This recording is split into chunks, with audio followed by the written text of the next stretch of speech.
Yeah, I'm a political scientist with a focus on international relations, security politics in particular. I graduated from the University of Kassel and after my graduation moved to Berlin to start my research career at the Free University of Berlin. Still focusing on international security politics, about NATO in particular. And after roughly 1 year, I started my PhD. I got a fellowship from the German Ministry of Education and Science in Frankfurt-Oder, right by the German-Polish border, about 80 kilometers east of Berlin. And I was writing my PhD about the European Union in the Southern Caucasus. So this is where I started developing my Eastern European expertise, my expertise to an extent on the former Soviet Union, although strictly speaking, I'm not an area studies person. I'm an international relations person with an interest in the former Soviet Union. However, after earning my PhD, I moved to Bremen, northwest of Germany, started writing my second book in a collaborative research center, Transformations of the State, a book on NATO and the European Union in the context of transformations of the state. After finishing my second book, I worked at the Institute for Intercultural and International Studies at the University of Bremen as well. I was pursuing several smaller projects, one larger project. I'm still affiliated with it. And afterwards I came here to Almaty.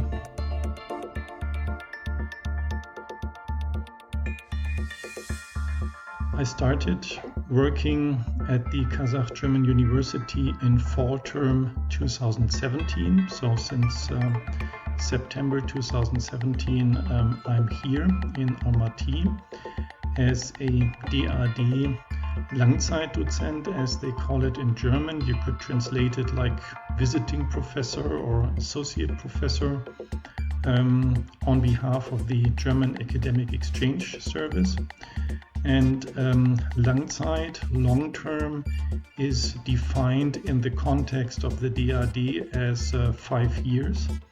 So given that I'm here for a bit more than 2 years and a half, I have completed more than half of my professorship.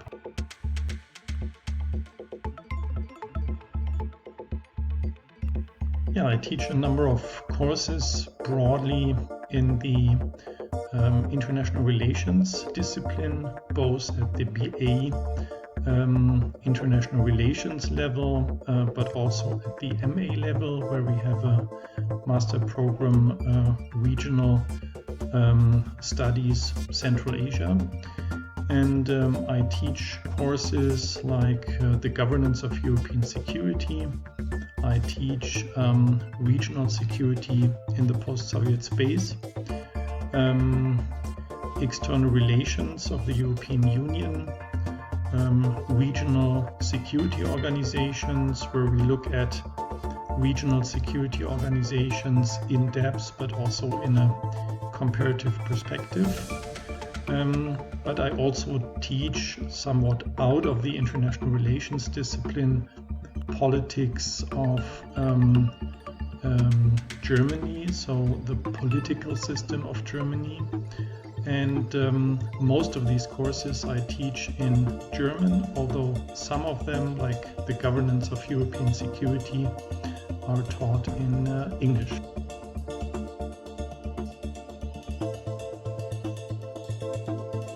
Yeah, in more substantive terms, students of international relations should learn should acquire knowledge about phenomena in international relations, about problems, challenges in international relations.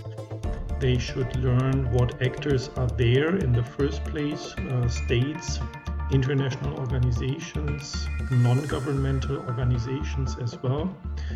They should gain knowledge about what kind of strategies these actors devise to solve problems, to address issues in regional and international relations. But also students of international relations should gain the ability, should gain skills in applying theories of international relations to certain regional and global issues.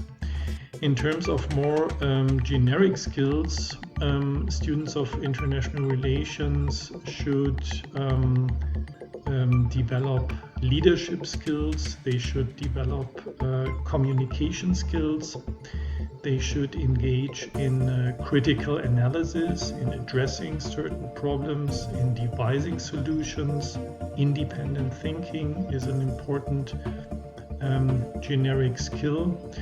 They should, of course, develop writing skills, the ability to communicate findings in a foreign language as well, in English in particular.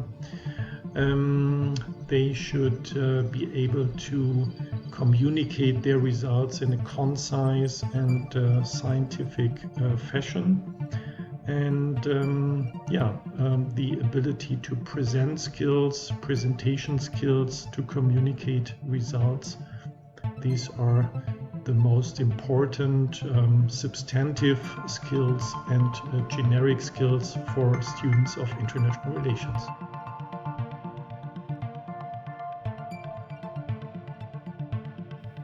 As far as I know, we keep no systematic records at the Kazakh-German University on where students 1, 2, 3 years after their graduation in the international relations discipline end up, where they are after a certain time. I might be mistaken.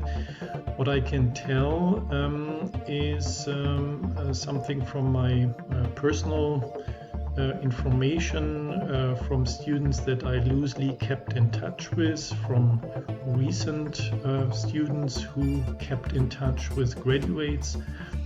And of course, given that our international relations program is a BA program, many students after graduation pursue an MA, sometimes in international relations, regional studies at the Kazakh-German University or somewhere else. Perhaps also another master program. Not so many students, from my knowledge, pursue a diplomatic career. There is a additional program for the Kazakh diplomatic service, but generally graduates, international relations graduates are much sought after at the Kazakh job market. They have certain skills, above all language skills, which makes them very much thought after. And several graduates work in medium management level positions in government institutions, in non-government institutions like the German Academic Exchange Service, often of course with a institutional background related to the necessity of German language skills, the Deutsche Gesellschaft für technische Zusammenarbeit, sometimes even at the Kazakh-German University itself. Some graduates also, perhaps surprisingly for some, do not pursue a career immediately connected to international relations or related disciplines. Some graduates simply pursue a career in business. But here also some of the skills, some of the generic and more substantive skills acquired during pursuing a BA in international relations can be very helpful. So pretty much like in Germany, international relations is a discipline that has several skills to offer in a more general fashion, in a generalistic fashion. Studying international relations doesn't mean necessarily that you do something immediately connected with international relations.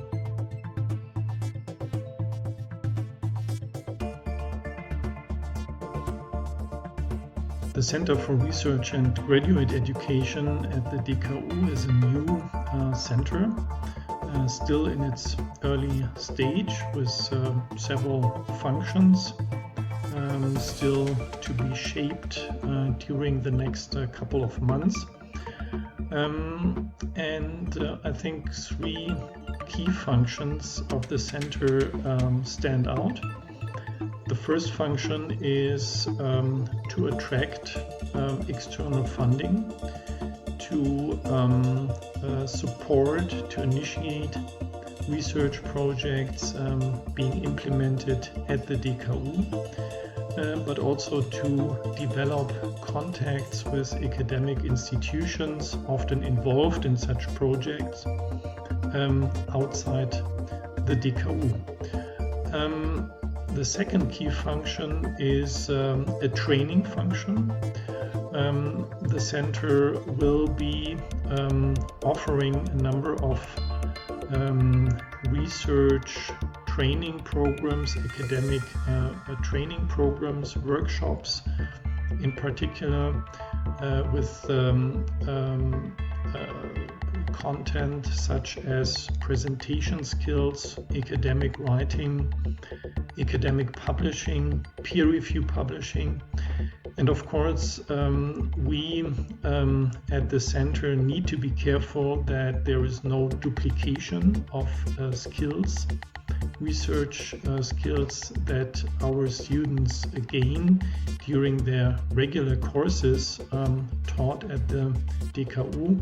So we need to see that these programs that we are offering, these workshops, are somehow complementary to what is being offered in the courses, BA and MA courses taught at the DKU anyway. But this second function is supposed to develop the research skills at the DKU. The third function, and this is even more remote, is to establish perhaps a PhD program, to establish a PhD school in some of the disciplines anchored at the Kazakh-German University, perhaps in the social sciences. I'm a social science person, so this is a usual suspect for going in this direction. The DKU currently does not have the right to pursue PhD programs, and the Center for Research and Graduate Education is trying to make inroads in this direction to sort out the possibilities of perhaps offering one or several PhD programs, and then if we have the right to do so, then doing this in a structured manner, PhD programs that are structured where PhD students, in addition to writing their thesis, get substantive methodological skills in the path towards pursuing their PhD. So these are the three key functions the Center for Research and Graduate Education is supposed to be performing.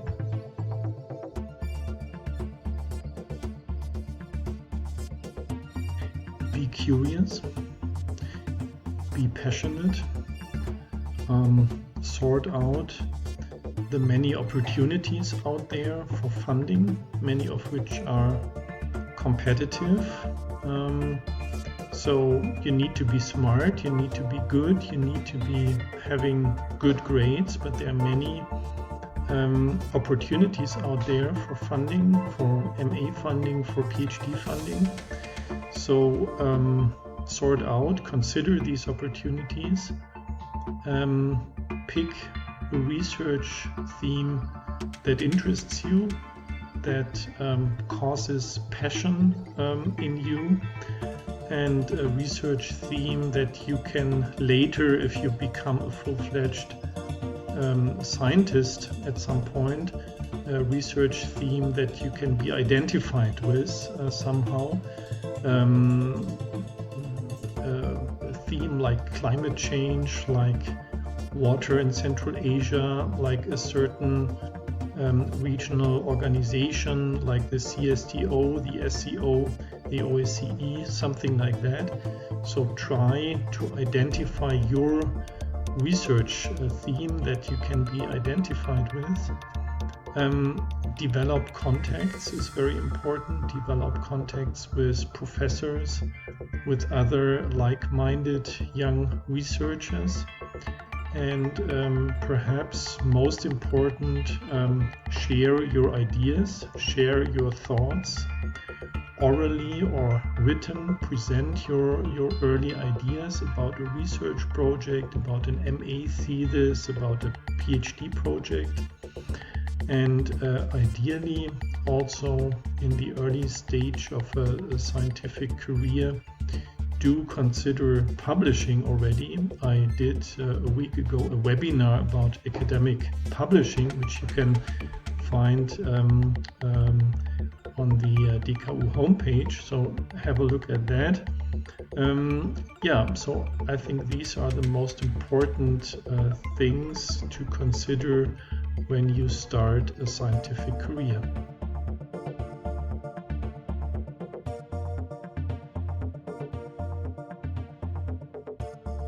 In my response to this question, I'm talking about the qualities international relations students in particular should have to enter a competitive university like the DKU or any other competitive university. And of course, I'm not talking here about formal requirements.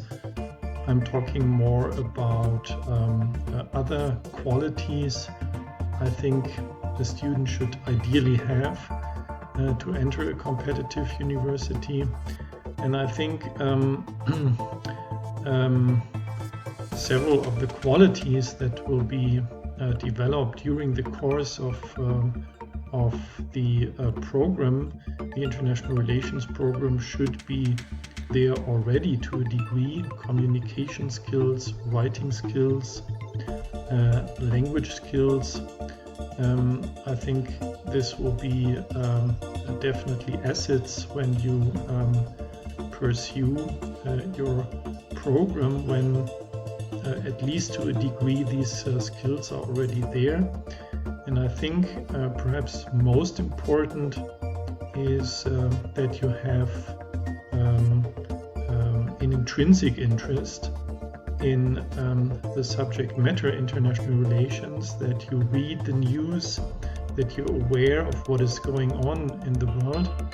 And frankly speaking, this is in Kazakhstan, I observed this in Kazakhstan, but this is no different than in Germany or in any other country probably, that there is always a certain degree of students who lack this intrinsic interest, who probably at the beginning of when they started studying there had unclear preferences. What should I study? International relations sounds good. I'm going to study international relations. So they lack this intrinsic interest. which might come during the course of their studies. But ideally, of course, it would be an asset if you have this intrinsic interest already before you start studying. And I think this is certainly one of the qualities that you should have, that will definitely be an asset if you want to enter a competitive university.